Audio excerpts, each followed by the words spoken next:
सूख गया है, क्योंकि मेरे घर में पुत्र नहीं है और मेरे पाप कर्म के कारण यह हुआ है।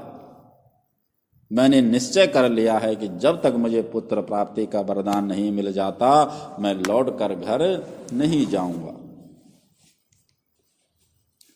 चाहे मैं मर ही क्यों न जाऊं, यहां से घर नहीं जाऊंगा। महात्मा जी के मन में बड़ा आश्चर्य हुआ और उनको समझाते हुए बोले कि मुंचा ज्ञानम प्रजारूपा बलिष्ठा कर्मणो गति विवेकम तो समासाध्य त्यज संसार वासना। पंडित जी, आपके मन में पुत्र की जो कामना है ये मात्र एक अज्ञानता है। यदि तुम्हारे घर पुत्र हो जाता तो समझ लो परमात्मा की कृपा हो गई, और नहीं हुआ तो समझो कि भगवान की बहुत बड़ी कृपा हो गई है। क्या करोगे पुत्र लेकर? पुत्र यदि घर में नहीं होता तो हम 2-4 वर्ष रोते हैं, फिर सोचते हैं कि भाग्य में नहीं था, क्यों रोए। और अगर होकर मर जाए तो सोचते हैं हुआ था पर मर गया। लेकिन पुत्र होने के बाद यदि नालायक हो जाए, तो पुत्र होने के बाद यदि कुपुत्र हो जाए तो वह पुत्र फिर जीवन भर हमें रुलाता। ऐसा संत पंडित जी को समझा रहे हैं। और यदि ज्यादा ही पुत्र की कामना है तो गोविंद को कृष्ण को पुत्र मानो अपना। पंडित जी, ये संसार बड़ा विचित्र है।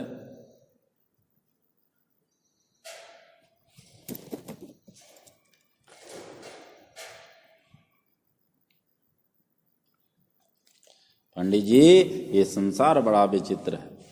ये संसार के बेटे तो धोखा दे देते हैं। ये जिस पुत्र का हम लालन पालन करते हैं वो अंत में करता ही क्या है? हमारी खोपड़ी में डंडा मारता है, खोपड़ी फट जाती है तो उसमें एक लोटा घी भर देता है। इसी कामना के लिए हम पुत्र की याचना करते रहते हैं। और यदि वही पुत्र को पुत्र निकल गया तो 50 लोटे घी भी यदि सिर में भर देगा, खोपड़ी में भर देगा, तो भी हमें मुक्ति नहीं हो सकती। इसलिए पंडित जी, कृष्ण को पुत्र मानो। अनन्य ममता विष्णु ममता प्रेम संगता भाव स एव सांद्रात्मा बुधे प्रेमा निगध्यते। जैसी ममता हम संसार में करते हैं, ऐसी ममता यदि कृष्ण के चरणों में हो जाए तो कल्याण हो जाएगा। पंडित जी चरणों में गिरकर बोले कि हे महात्मन, मैं कुछ नहीं जानता, मुझे पुत्र चाहिए। संतानहीन जीवन के घर को धिक्कार है।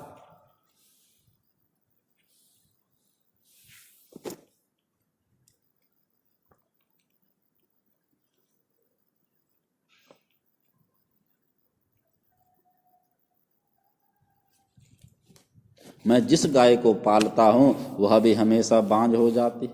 तुलसी का बूटा सूख जाता है। देवता पितर भी मुझ पर प्रसन्न नहीं हैं। यदि मेरा पुत्र नहीं हुआ तो मैं यहीं पर मृतलोक को चला जाऊंगा। ऐसा कहकर वह फूट फूट कर जो है रोने लगता। संत के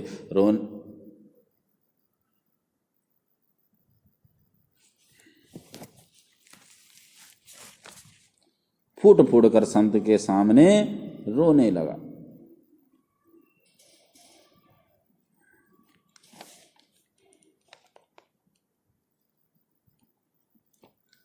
तब उन संत के हृदय में बड़ी करुणा आई और कहने लगे कि शृणु विप्रमया तेध्या प्रारब्धम तु विलोकितम सप्त जन्मावधि तव पुत्र नैव च। संत ने क्या कहा पंडित जी से कि सुनो ब्राह्मण देवता, मैंने तुम्हारे मस्तिष्क रेखा को देख लिया। 7 जन्मों तक तुम्हें पुत्र सुख नहीं है। पंडित जी बोले, आप महान संत हो, आप चाहो तो रेखा को बदल सकते हो, और यदि आपने मुझे पुत्र प्राप्ति का वरदान नहीं दिया तो सत्य कहता हूँ महात्मा जी, यहीं पर आपके सामने अपने प्राणों को त्याग दूंगा, लेकिन बिना पुत्र वर लेकर के घर नहीं जाऊंगा।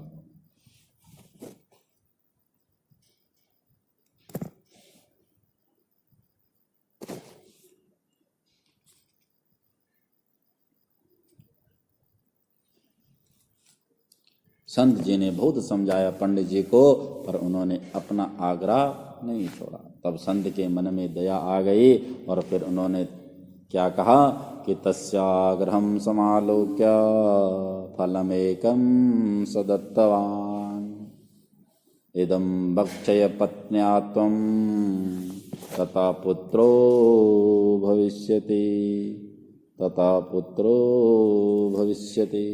संत ने एक फल पंडित जी को दिया और कहा कि इसे तुम अपनी पत्नी को खिला देना, इससे उसका एक पुत्र होगा और उसे 1 साल तक सत्य दान दया धर्म और एक समय भोजन का नियम रखना चाहिए। ऐसा करेगी तो बालक शुद्ध मन एवं सुशील स्वभाव का उसको पुत्र प्राप्त होगा। ऐसा कहकर संत वहां से चले गए। आत्मदेव ब्राह्मण भी खुशी से फल लेकर के अपने घर चल गए। बड़े प्रसन्न हो गए महाराज, और घर पहुंचकर अपनी पत्नी धुंधली देवी को फल दिया और सारे नियम भी उसको बताकर वहां से चल दिए। अब धुंधली देवी सोचती है कि इतने नियम तो मैं पालन नहीं कर सकती। अपनी एक सहेली को उसी समय बुलाया और बैठकर उसके सामने रोने लगी। बोली, यह फल खाने से गर्भ धारण होगा और गर्भ में बालक को धारण करना मेरे बस की बात नहीं है। कौन इसको झेलेगा? फिर इसका लालन पालन भी कौन करेगा? मेरा समय ऐसे ही बर्बाद होगा, और कहीं सुखदेव जी की तरह अगर 12 वर्ष तक गर्भ में ही रह गया तो फिर क्या होगा महाराज। इस प्रकार उसके मन में कई प्रकार के कुतर्क प्रश्न उठने लगे और उसने वह फल ग्रहण नहीं किया, उसको नहीं खाया। पति आत्मदेव पंडित जी ने जब पूछा फल खा लिया तो बोली, हाँ खा लिया मैंने। ऐसे ही एक दिन जो है उसकी बहन उसके घर में चली आई तो उसने सारा वृत्तांत अपनी बहन को सुनाया और कहने लगी कि बहना, मैं बड़ी दुखी हूं, मैं क्या करूं? तो उसकी बहन ने कहा, दुखी मत हो, मेरा प्रसव होने वाला है। प्रसव हो जाने पर मैं तुम्हें यह बालक तुम्हें दे दूंगी।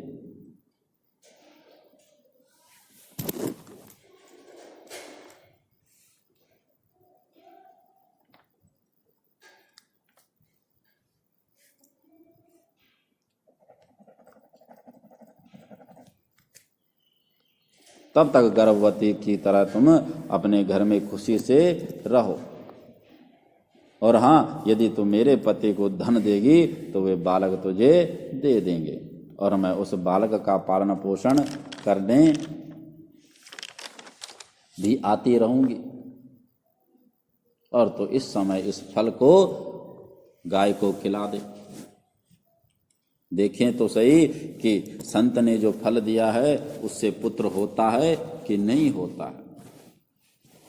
धुंधली देवी भी प्रसन्न हो गई, फल गौ को खिला दिया और 9 महीने तक अपने पेट में हर महीने एक कपड़ा बांधती रही, गर्भवती होने का नाटक करती रही पति के सामने। इसी प्रकार 10वें महीने में जैसे ही उसकी बहन का पुत्र हुआ तो उसके पति ने उसको चुपके से लाकर धुंधली को दे दिया और अपने आत्मदेव को सूचना दे दी।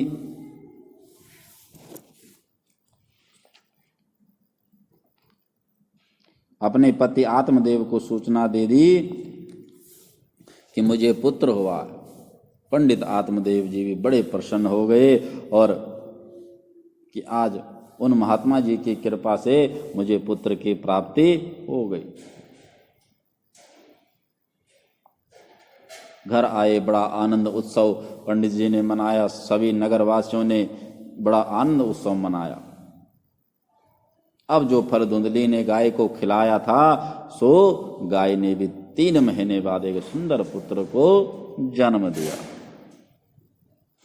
आत्मदेव जी बड़े प्रसन्न हुए। गाय के पुत्र का नाम इन्होंने गोकर्ण रख दिया, क्योंकि उसका पूरा शरीर है मनुष्य जैसा और केवल कान है गाय जैसे, लंबे लंबे, इसलिए उसका नाम रख दिया गोकर्ण महाराज। बोलिए गोकर्ण महाराज की जय।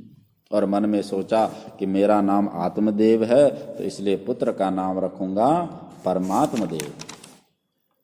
महाराज इतने में धुंधली देवी बोली, अरे वाह, 9 महीने तक गर्भ में मैंने बालक को रखा है और नाम तुम रखोगे अपने नाम से मिलता जुलता? नहीं, नाम मैं रखूंगी। मेरा नाम धुंधली है तो मेरे पुत्र का नाम होगा धुंधकारी। आत्मदेव जी ने कहा, ठीक है देवी, जैसे तुम चाहो। सो दोनों ने बेटे का नाम धुंधकारी रख दिया। कियत कालेन तौ जातो तरणो तनया बुभो गोकर्णा पंडितो ज्ञानी धुंधकारी महाखला। कुछ समय जब बीत गया तो दोनों जो है बड़े हो गए, युवा अवस्था के हुए, गोकर्ण जी महाराज भी और धुंधकारी भी।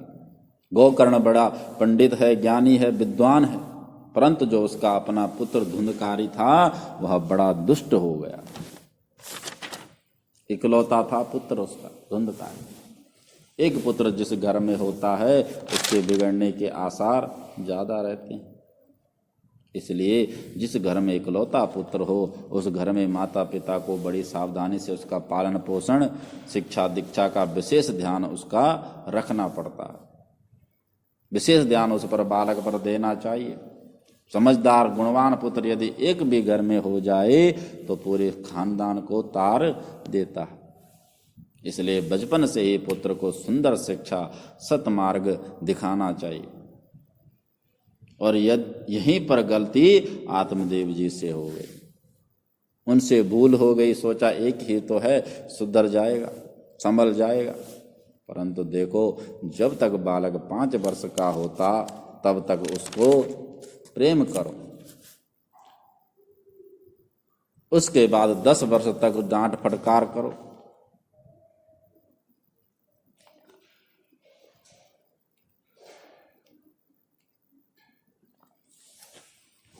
और 10 वर्ष के बाद जो है उसके साथ मित्र के भांति व्यवहार करो तो अवश्य ही बालक सद्गुणी बन जाएगा।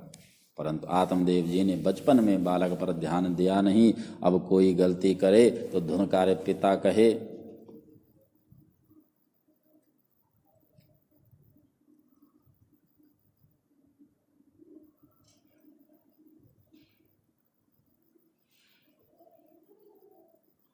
पिता जब तक कुछ कहें तो माता धुंधली देवी उसको कहे कि छोड़ दो, एक ही तो है, हमारा सुधर जाएगा। महाराज धुंधकारी धीरे धीरे बिगड़ने लग गया, ताश पत्ते खेलने लग गया, जुए में पैसे हारने लग गया। घर में कमी तो है नहीं किसी चीज की, जुए में अब हारने लगा तो घर से माँ से पैसे ले जाने लग गया। माँ भी दे देती, बेटा ले लो, कोई बात नहीं, सब तुम्हारा ही तो है। अब पैसे से काम नहीं चला तो सोना चांदी माँ से मांगने लग गया। माँ भी दे देती, अब सोना चांदी हारने लगा तो माँ ने एक दिन गुस्से में आकर के बोल दिया कि तू रोज रोज जो है यहाँ से सोना चांदी ले जाता है, अब कहाँ से आया यहाँ, अब सब कुछ खत्म हो गया। तो महाराज माँ